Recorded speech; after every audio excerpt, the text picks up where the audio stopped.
You are watching yet another episode of Eric Lima Shenanigans of 1977. It's Wednesday, Friday, or Saturday, and you know what those days mean. It's time for another AEW Event Center report for either Dynamite, Rampage, or Collision. And now, here is the host of the AEW Event Center Wrestling Report, New Bedford's version of Tony Schiavone, Eric M. Lima. Thank you very much, Mr. Announcer, sir. Well, hello there, everyone. Welcome to yet another episode of Eric Lima Shenanigans 1977, episode number 1759. As you know, lots to do today. We got, in this episode, we got Pressure Luck coming up, the doubleheader, the Network Throwdown Thursday, and we also got Rant and Rave tonight. Very excited. Don't know what I want to talk about for Rant and Rave. Got lots on my mind, lots of topics going through my head, and I want to make sure I would give give a good topic and more like a rant or a complaint. Who knows for sure. We're going to talk about what happened on AEW Dynamite last night. My brain wasn't functional. I was going to do it last night.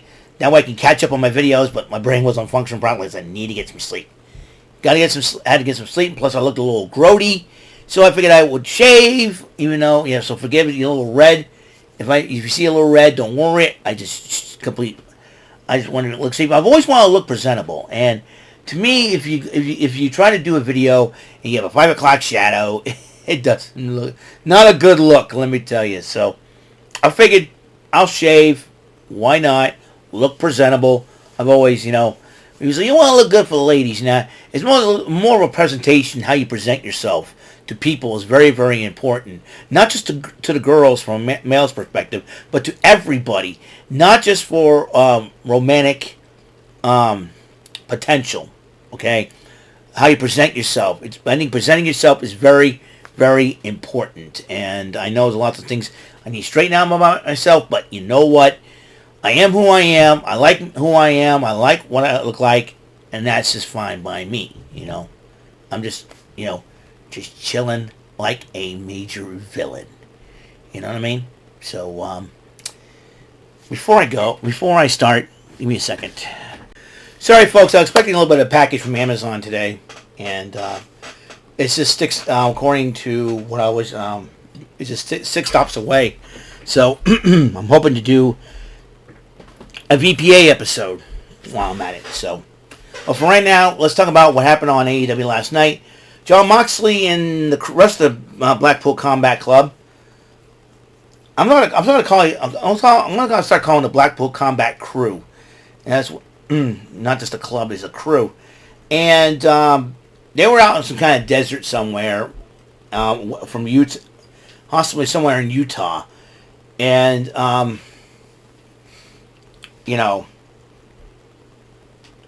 still cutting a promo about this is not your company, yada, yada, yada.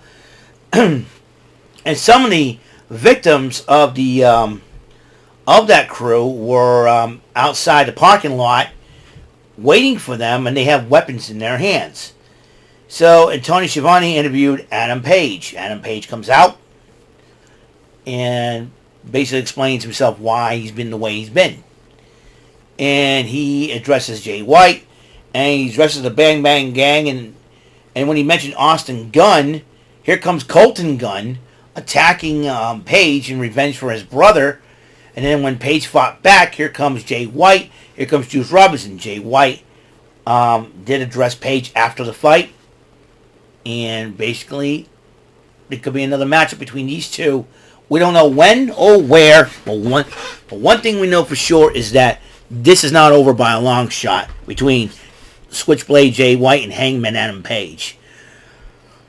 And Hangman Adam Page always got a screw loose. He's got cuckoo to the cabeza, or the cabeza, Or as Cody from Step by Step, he said, "Oh, Kasaba," Anyways. Sammy Guevara was challenging Shelton Benjamin. Now, a lot of folks want to face Shelton Benjamin, because Shelton Benjamin was one of the pound for pound, one of the best wrestlers out there. And then Shelton Benjamin and MVP said, hey, we're not here to make friends. We're here to dominate. We're here to win, make money, and become and have championships. Basically, that's the mission of Shelton Benjamin and MVP. So they had their match, Sammy Guevara and Shelton Benjamin, and a lot of people say that a lot of the moves they made, more like the callback between Shelton Benjamin and Shawn Michaels back on Monday Night Raw over 10 years ago, a few years ago, and I forget which year they fought where he left off the ropes and Shawn Michaels gave him that sweet chin music. Anyways, this was a heck of a matchup, and Shelton Benjamin ended up winning that matchup, though. And it was a heck of a matchup. So, Sammy Guevara says was a must-win, even though he's one half of the Ring of Honor Tag Team Champions with Dustin Rhodes. This could be a little bit of a setback for him. Meanwhile, Renee Paquette was trying to get a word with Mariah May. Mariah May jumped out of her locker room, and Renee Paquette thought she was leaving. It was Anna Jay Stuff, and threw Anna Jay Stuff out in the back, out in the hall, and she goes, Anna Jay does not belong in the ring with me, and she does not belong in the locker room. Mariah May probably does not have a freaking clue that Anna Jay's been at AEW longer than Mariah May. And I think Anna Jay should be be treated with a little bit of respect. And unfortunately, Mariah May thinks she's all good at that. Yes, she's the AEW Women's World Champion. You beat Toni Storm, whoop-de-doo. But the fact of the matter is, you got to really, really, really prove yourself before. Mariah May needed to really, really prove herself before she decided to take over the locker room, so to speak. And so Anna Jay goes after Mariah May. Christopher Daniels breaks it up, calms her down. And then Tony Schiavone is back out there. Man's work's never done. Interviewing Kyle Fletcher with Don Callis. Fletcher addresses Will Ospreay. And basically, he's sick and tired of living in Will Ospreay's shadow. And sick and tired of being compared to him. And to prove his point, Don Callis handed him a razor, and Will Ospreay started shaving his head. And then some people were tweeting, oh my goodness, what does Sky Blue think about this? And Kyle Fletcher and Sky Blue are dating. So, and you know what though? I'm kind of glad that Kyle Fletcher decided to shave his head. He kind of looks like a cross between a K-pop star and Mo Howard of Three Stooges. I know there was a K-pop star who had the hair like that, like the Mo Howard hair, and it's all blonde and stuff. But I'm kind of glad because I'm kind of glad Kyle Fletcher shaved it because he looked like a total stooge with it. So I'm kind of glad that he did shave his head. But hey, who knows? All the bald is in wrestling. When you think about it, you had John Moxley shaved his head bald recently. Randy Orton, The Rock has been doing the bald thing for a long time now. Who knows? It could catch on. Me, I like my hair, so. Hey, it all started with Stone Cold and Goldberg. Might as well continue that trend, right? So to that end, you talk about the international title. Renee Paquette interviewed Ricochet, and then MVP and Shelton Benjamin interrupt him. MVP hands him his business card. Now, a lot of people have been hating on Ricochet because Samantha Urban has left the WWE. And I heard Samantha Urban want to pursue her career in singing and a little bit more. And the WWE, schedule would not allow her to do that. So she felt the time was right to do so, to leave. But, a lot of people have been hating on, they think it's Ricochet's fault. It is not the man's fault. Leave the man alone. If she wants to be with her man still, let her, and pursue her dream. And listen, the WWE, the 3 years the WWE has done, it's like she's been a brand each year. Because when she debuted, she was on NXT. Then she went to SmackDown and to Raw, and that was a beautiful moment. All I know is Samantha Urban or Samantha Johnson. Well, she's a fellow New Bedford native. Well, I would say as a fellow New Bedford native, I'm proud of her. Thank you for representing New Bedford in the WWE. We'll keep right on going. All right, and pursue your dreams and hopefully achieve your dreams. So, anyways, the next matchup, Don Callis joined on commentary for a brief time As Brian Cage and Lance Archer, seems like Don Callis is... I got to give him a lot of credit, though. Don Callis has got a good team. Brian Cage, Lance Archer. I heard reports that Brian Cage wanted to do this tag team with Lance Archer for quite a while. And Lance Archer, they went up against the Pillars of Destiny, and Cage and Archer basically destroyed them. You know? And if the Young Bucks are not careful, if they retain the titles against Private Party this coming Wednesday, because that match, I'll explain how that match came about. If the Young Bucks can hold on to those tag team titles, they're going to grow eyes in the back of their heads because Lance Archer and Brian Cage are not going to be joking around. All right? So, as everybody was waiting for the... everybody was waiting for the BCC with weapons, and John Silver had a pair of nunchucks, which I think was pretty cool. Chuck Taylor, who is now working as a backstage producer, said, hey, the Ring of Honor World Title Ladder War match is next. So Kyle O'Reilly went inside to watch the matchup, and then Orange Cassidy went to go follow him, and Chuck Taylor said, hey, I think it's time for you to step up to the plate and stand up against these guys. Known you for a long time. So, Ring of Honor World Title on the line. Mark Briscoe versus Chris Jericho. This matchup was great until Brian Keith tried to get involved. Then Rocky Romero came with a kendo stick to get at him, and then while they fought to the back, brings Big Bill out, puts Mark Briscoe through a table during the match, 2 tables at ringside. And then Big Bill grabs Chris Jericho, who's already out in a heap, because that's when because Big Bill came out when Mark Briscoe was a few steps away from becoming, once again, retain the title. Big Bill goes up, helps up Jericho, and Jericho reached out while being on Big Bill's shoulders, grabbed the title, and Jericho, for a 9th time, is a world champion, 2-time Ring of Honor champion, and not a lot of folks are very happy about that. What can you do? And then, but Rocky Romero came back out and said, hey, we got somebody for you. The Stone Pitbull, Tomohiro Ishii, is back and basically wants to beat the crap out of Jericho. And Jericho's holding the title like this. Hi, guys. Bye, guys. And then Adam Cole says, hey, tells the Utah crowd who wants to hear story time with Adam Cole. Here comes the Undisputed Kingdom. Interrupt him. Adam! And listen, dude, I know you say you want to do your thing with MJF, but I want MJF. And so MJF was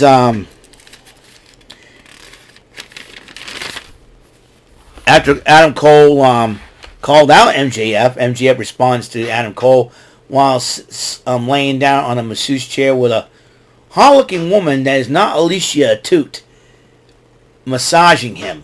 And I'm going,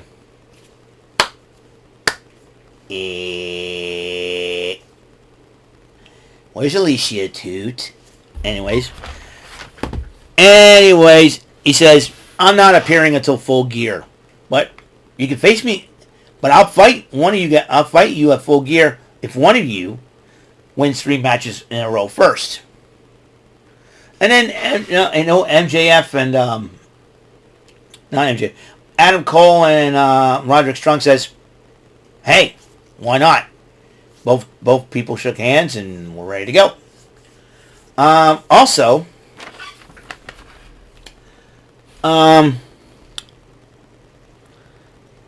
let's see, where are we at? All right, so Kyle O'Reilly was watching the whole situation from the back, kind of shaking his head. Probably does not like where it's going. Who knows for sure. Penelope Ford, you know, a couple of weeks ago, Penelope Ford addressed Jamie Hayter after Jamie Hayter won a fatal 4-way. And Renee Paquette, actually no, Hayter won a matchup, not a fatal 4-way. And Renee Paquette interviewed Jamie Hayter, and Jamie Hayter issued a challenge to Penelope Ford for next week at Fright Night Dynamite. Hopefully, she'll be there to show up.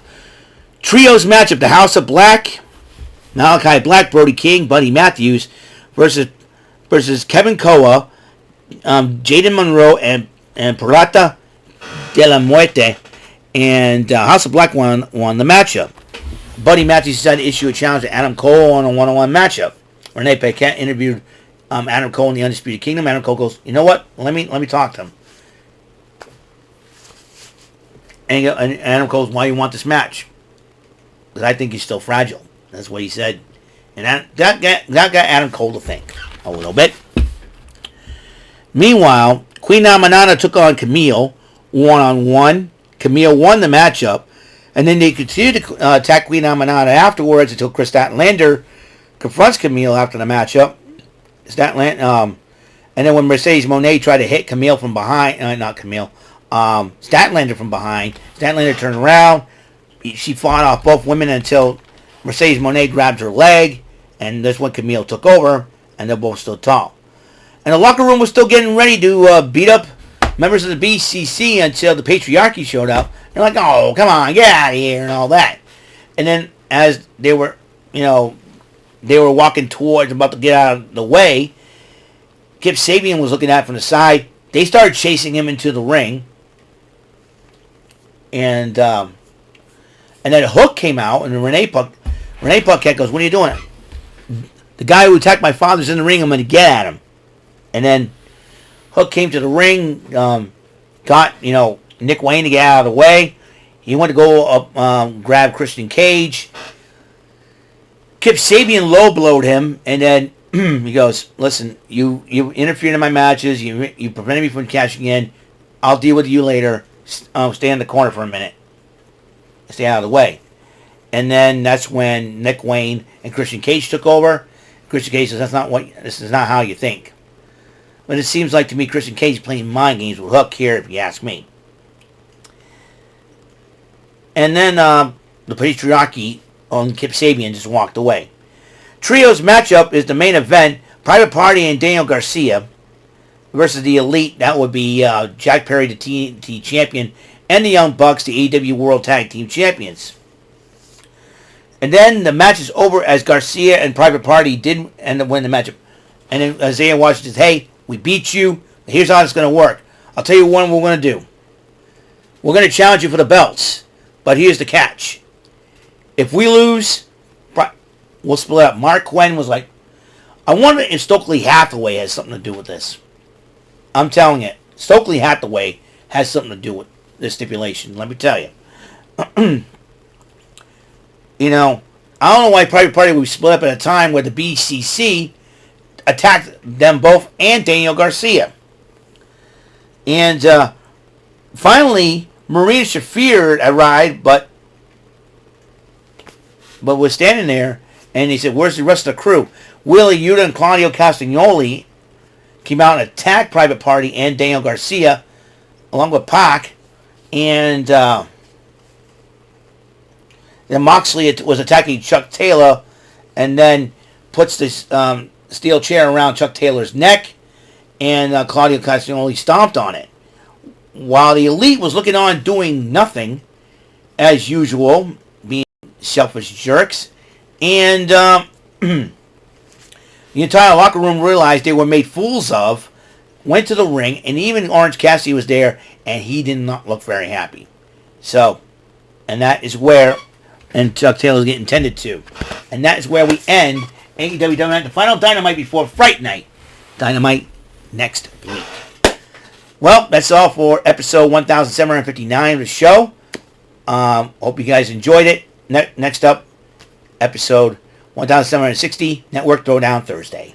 Thank you for tuning in, and until the next episode comes rolling around, Mr. Announcer, take us home.